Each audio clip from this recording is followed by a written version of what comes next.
नमस्कार साथियों, स्वागत है आपके अपने यूट्यूब चैनल पर।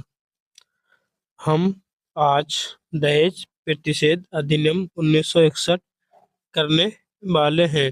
यह पहली बार लोकसभा में 1959 में पेश किया गया, लेकिन यह पारित नहीं हुआ था। दहेज प्रतिषेध अधिनियम 1961 इसमें भारत का पहला संयुक्त अधिवेशन बैठा। भारत का पहला संयुक्त अधिवेशन आर्टिकल 108 में है। संयुक्त बैठक 1961 में पारित दहेज प्रतिषेध अधिनियम। जब राष्ट्रपति कौन थे? डॉक्टर राजेंद्र प्रसाद।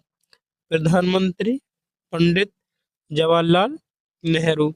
यह पारित कब हुआ? 20 मई 1961 को, लागू 1 जुलाई 1961 को। इसमें अध्याय एक भी नहीं है। धारा कुल 10 धारा है। आइए इसकी पहली धारा में क्या है। सेक्शन 1।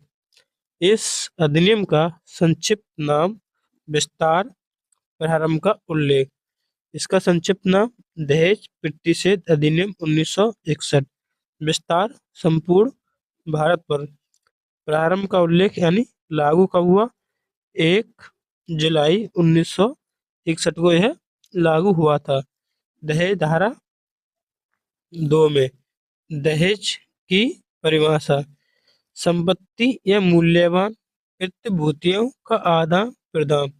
आदान प्रदान कब हो? विवाह से पहले या विवाह के दौरान या विवाह के बाद वह दहेज होगा। सेक्स स्थिति, विवाह के एक पक्षकार द्वारा दूसरे पक्षकार को आदान प्रदान किया जाता है कोई धन या कोई प्रतिभूति वस्तु। माता वर या वधू के माता पिता द्वारा आदान प्रदान। परिवार से संबंधित व्यक्ति द्वारा आदान प्रदान। संपत्ति, चल प्रॉपर्टी, चल अचल दहेज होगा। विवाह के एवज में किया गया वादा भी दहेज होगा। इसमें दहेज क्या नहीं है, ये ज्यादा आ जाता कभी कभी एग्जाम में। क्या दहेज क्या नहीं है? तो यह मेहर। मेहर यह दहेज नहीं है। यह इस्लामी कानून, शरीयत कानून। यह लड़का लड़की के लिए कुछ गिफ्ट देता है। मुस्लिम विवाह में पति द्वारा पति को दिए जाने वाला एक अनिवार्य उपहार यह धन है। यदि मांग की गई है तो वह दहेज की पुष्टि। यदि मांग नहीं की गई तो दहेज की पुष्टि नहीं होगी। हरिवंश सिंह बनाम गुरचरण कोश 1989 में यह केस था। इसमें कहा कि प्रत्येक मांग दहेज होगी। अगला सेक्शन 3। दहेज लेने, दहेज देने के लिए दंड, कारावास 5 वर्ष से कम नहीं, 5 वर्ष से कम नहीं। जुर्माना 15,000 या दहेज में दी गई राशि। हम इसमें किस प्रकार याद रख सकते हैं? जैसे धारा 3, हमने 3 लिखा, कारावास 5 वर्ष से कम नहीं तो गुणा 5। ठीक, अब कितना आ गया? 15,000। यानी धारा 3 में 5 वर्ष से जुर्माना, 5 वर्ष से सजा कम नहीं, और 15,000 रुपये जुर्माना या दहेज में दी गई रकम या राशि। 3 गुणा 15, 3 पंजे 15। अब धारा 4, दहेज मांगने के लिए दंड। यदि कोई व्यक्ति या वर वधू के माता पिता या अन्य नातेदार दहेज की मांग करता है तो वह दोषी होगा। कारावास यानी सजा, कम से कम 6 माह, अधिक से अधिक 2 बरस। जुर्माना 10,000 तक। अगर आपको हमारी यह वीडियो पसंद आ रही तो एक बार चैनल को जरूर सब्सक्राइब करें।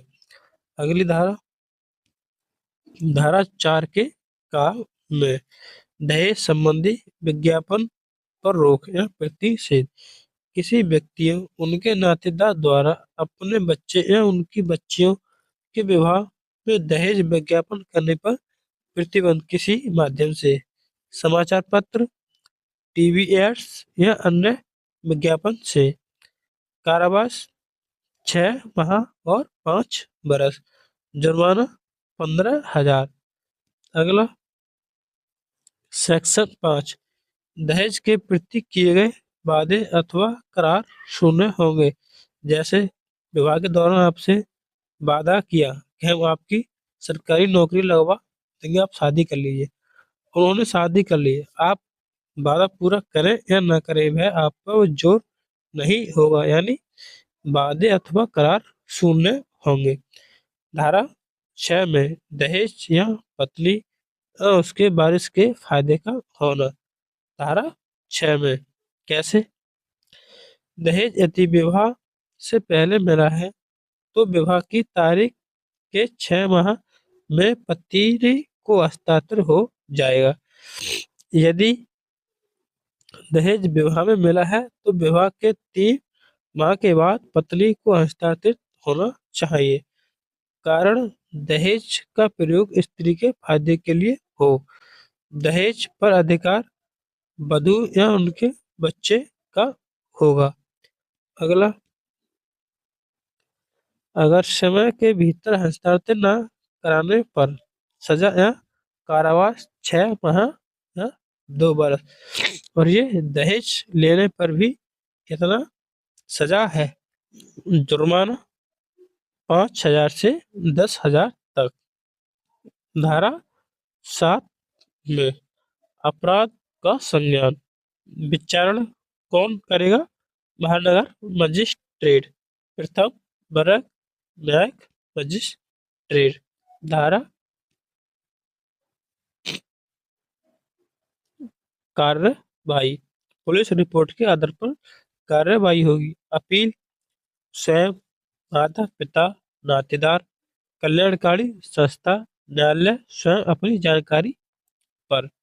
धारा 8 में अपराध की फिर बढ़ती संज्ञेय अपराध होगा, गैर जमानती अपराध होगा, गैर वारंट मतलब समझौता नहीं हो सकता, इसमें सजा 3 वर्ष से अधिक है। धारा 8 का ए, सबूत का भार। धारा 3 या धारा 4 में आरोपी स्वयं की जिम्मेदारी है कि वह खुद को दोष मुक्त करने के लिए सबूत दे। धारा 3 में दहेज लेने व देने पर दंड। धारा 4 में दहेज मांगने हेतु दंड। धारा 8 का बी, दहेज प्रतिषेध अधिकारी की नियुक्ति कौन करेगा? राज्य सरकार द्वारा। दहेज प्रतिषेध अधिकारी शक्ति व कार्य एक्ट की देखरेख करना ही ठीक से लागू हो। 2, दहेज लेने देने को यथाशीघ्र रोकना। आरोपी के खिलाफ साक्ष्य एकत्रित करना। राज्य सरकार के अधीन कार्य करना। राज्य सरकार द्वारा डीपीओ को किसी भी पुलिस अधिकारी शक्तियां प्रदान कर सकती है। धारा 9, इसके अंतर्गत केंद्रीय सरकार नियम बना सकती है। धारा 10 के इसके अंतर्गत राज्य सरकार कानून बना सकती है। दहेज अपराध। धारा 304 के भारतीय दंड संहिता की विवेचना पुलिस उपाध्यक्ष स्तर के अधिकारी द्वारा की जाती है। यह बीएनएस की धारा 80 में दहेज मृत्यु है। दहेज मृत्यु अगर किसी असामान्य परिस्थिति में 7 वर्ष से भीतर अंदर मृत्यु हो जाती है। असामान्य परिस्थिति में यह वह स्त्री बयान करके जाती है या मुझे दहेज के लिए प्रताड़ित किया है और वह असामान्य स्थिति में मृत्यु हो जाती है तो बीएनएस की धारा 80 में दिया गया है। अगर आपको हमारी यह वीडियो पसंद आई हो तो एक बार चैनल को जरूर सब्सक्राइब करें। जय हिंद, जय भारत।